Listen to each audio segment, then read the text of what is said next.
Clare O'Neil, the newly crowned Federal Housing Minister, kicked off a public relations offensive last week with a friendly piece, complete with photo shoot, in the Sydney Morning Herald. In that article, the new Housing Minister gave one of her new key messages a solid run. Everyone recognises that we've got to do more, and we've got to do more quickly, O'Neil is quoted as saying. And ain't that the truth?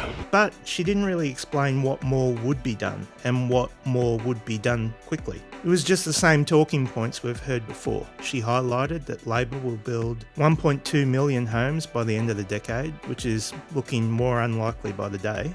She talked up the 2 Commonwealth rent assistance increases that have occurred since Labor took government, which is nice, but as Core Logic have pointed out, these increases are very modest in the context of the rate at which rents are increasing.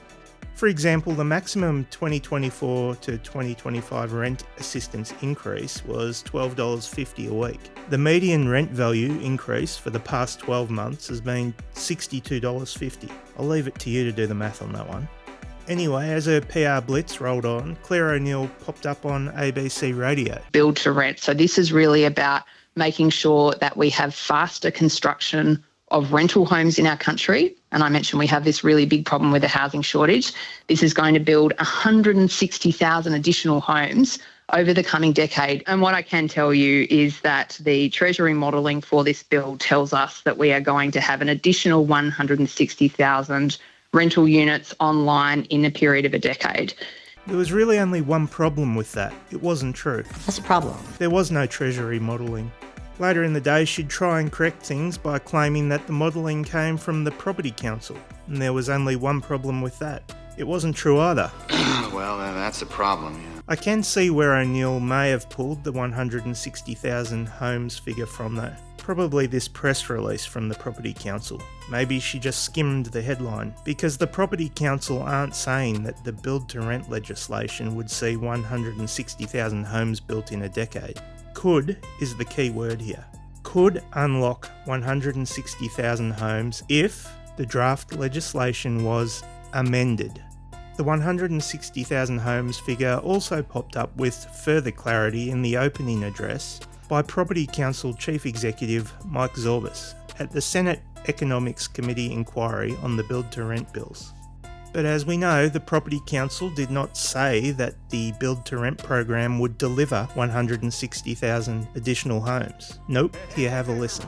Drafted as it is, this legislation won't produce much bump at all to that supply. Drafted as it should have been, the legislation could have delivered about 160,000 new apartments out to 2033, including 10,000 affordable homes.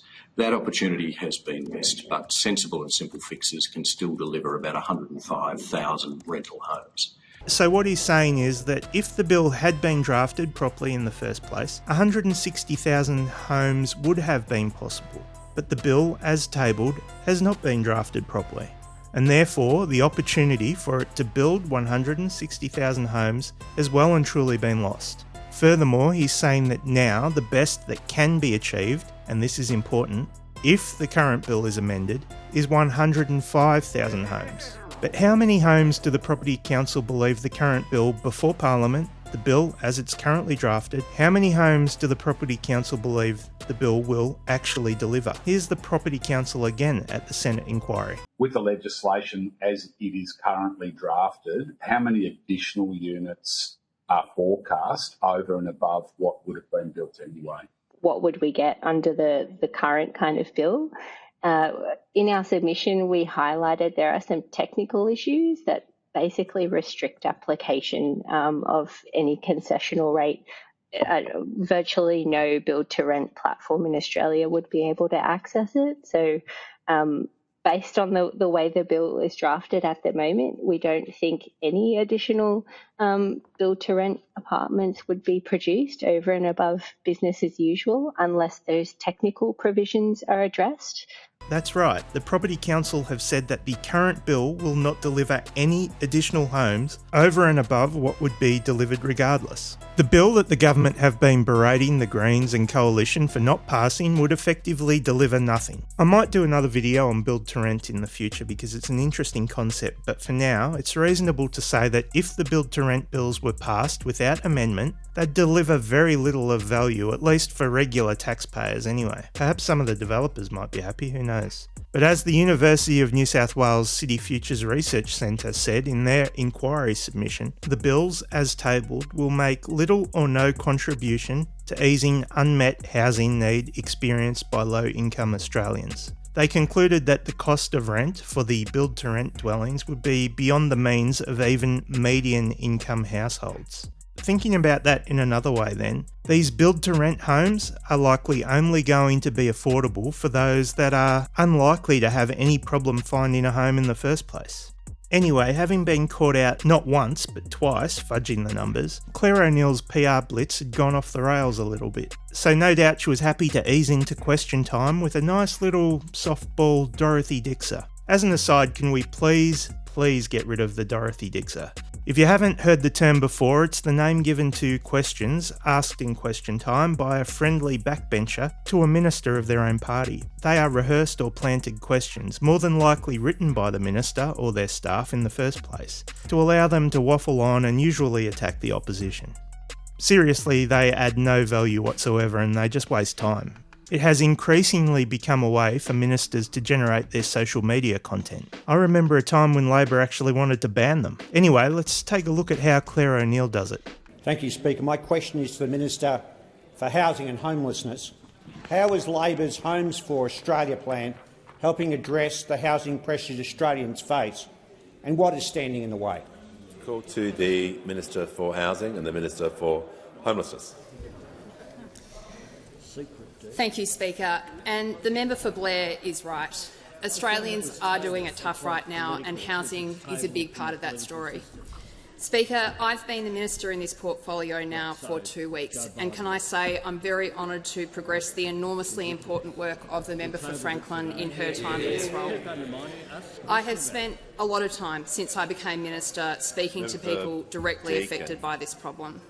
Speaker, I've spoken to a mum with a child with disability who has been forced to move house in the middle of her child's school year. I've spoken to renters whose landlords will not fix black mould in their homes, whose rents are rising too often and too fast. I've spoken to a lot of young people who are worried that they will be locked out of home ownership forever. And I've spoken to a woman who was a victim of long-term homelessness and talked to her about how housing is helping her rebuild her life. There are countless stories like these. The question is, what is the government doing to solve the problem? Remember, the first part of the question was, how is Labor's Homes for Australia plan helping address the housing pressures Australians face? I really hope she answers that and doesn't just tell us about how Elbow grew up in public housing. Now, Speaker, our country today is led by a Prime Minister whose entire life trajectory was reshaped by secure housing. I think we've all heard the Elbow origin story enough to know he grew up in public housing, blah blah blah. But what we don't often hear is that Elbow was fortunate enough to grow up in a time before successive coalition and Labor governments had all but abandoned the concept of public housing. I'm not so sure that Elbow would be quite so fortunate if he were growing up now. She then rolls out the same talking points, the big dollar figure, the increase to rent assistance before engaging attack mode. Now, Speaker, we've got two really important initiatives that are part of the puzzle here sitting in the Senate. One which will help more low-income Australians get into the housing market, and one which will help build more rental homes for our country. Speaker, now would you believe that both of these initiatives are being blocked by the Liberals and the Greens in the Senate? And I would say to the parliament, one of my observations is that there is a hell of a lot of politics being played in this debate by people who are seeking to get a political outcome. Our goal and our government's goal in this debate is to make sure that we focus not on the politics, not on the politicians, not on the personalities, but on the fact that we have a generations-long housing crisis in this country, and our government is here to help. You have to really appreciate her for managing to maintain a straight face while criticising others for playing politics, while at the same time responding to a friendly, underarmed Dorothy Dixer delivered question, all so she can score her piece to camera. It was like she was peering into my soul. For a social media team to push out. Question time then took a turn for the worse when Michael Sukkar... Michael, Nick McKenzie, I'd like to ask you some questions about the rorting of public resources. Mr Sukkar, some questions about the rorting of public resources. Sukkar is eager to avoid us. The Coalition's former housing minister, and therefore a guy who should really be shouldering some of the responsibility for the housing crisis we're in, stood up and asked a fairly direct question. The Honourable Member for Deakin. Thanks very much, Mr Speaker. My question's to the Minister for Housing. Minister, has CFMEU corruption and lawless behaviour added to construction and housing costs for everyday Australians? Call to the Minister for Housing and the Minister for Homelessness. Thank you, Speaker, and I thank the member opposite for his question.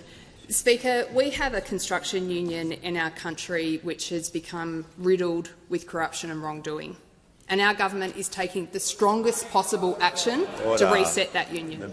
O'Neil rambled on, avoiding the question completely for several minutes, before making this statement in the closing moments. There are experts in industry that say that it has no impact on residential construction. It was that statement that would haunt her the following day when, after one failed attempt, the Shadow Housing Minister got up again to ask a super narrow question. My question's to the Minister for Housing. The Minister yesterday in question time claimed some experts believe CFMEU corruption and illegality has, and I quote, no impact on residential construction in the view of some experts. Can the Minister name those experts? Call to the Minister. Order.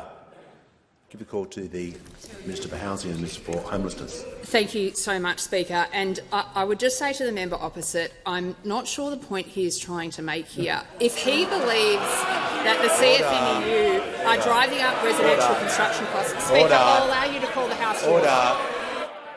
She again began by avoiding answering it altogether. Sukkar was ejected, and the Speaker then offered O'Neil an escape route from the corner she'd backed herself into. But for reasons only she'd know, she decided not to take it. As the Minister concluded her answer, Minister in continuation then. Thank you so much, Speaker. And isn't the air just feeling a little bit fresher in here now without the member for Deakin in the chamber?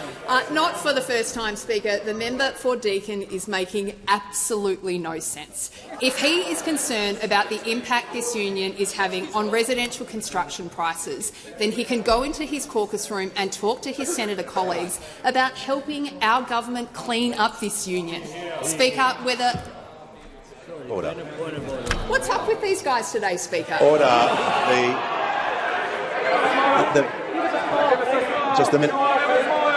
Order. The Minister. No. The Minister will. The Minister will.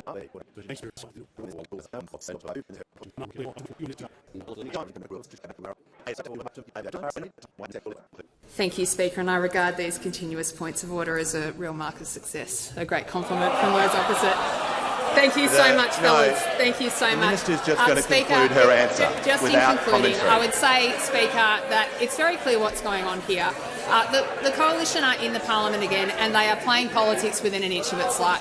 If they cared about costs in residential construction, as they claim to do, they should tell their Senate colleagues to go into the Senate and help our government clean up this sector. Order. Time's up! Time's up. In all of that, you may have noticed that O'Neil did not answer the question at all. It's not all that unusual in question time for politicians to avoid answering questions, I know, but in this case, with this question, failing to provide a reference to a single expert to back up her claim from the previous day, O'Neil has just opened herself up to attacks that she may have misled Parliament. Not a brush that politicians and particularly ministers want to be tarred with. And coming only a day after being found to have created her own data when trying to sell the build-to-rent legislation, it was not a great look.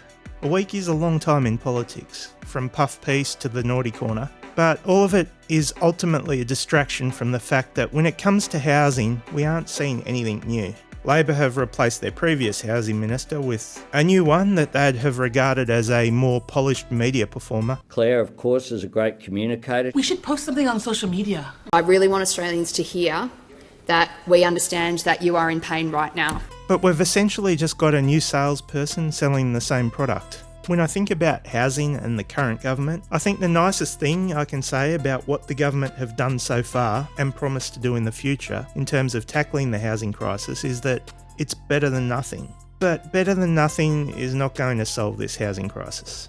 For me, this is just another can that's been kicked down the road.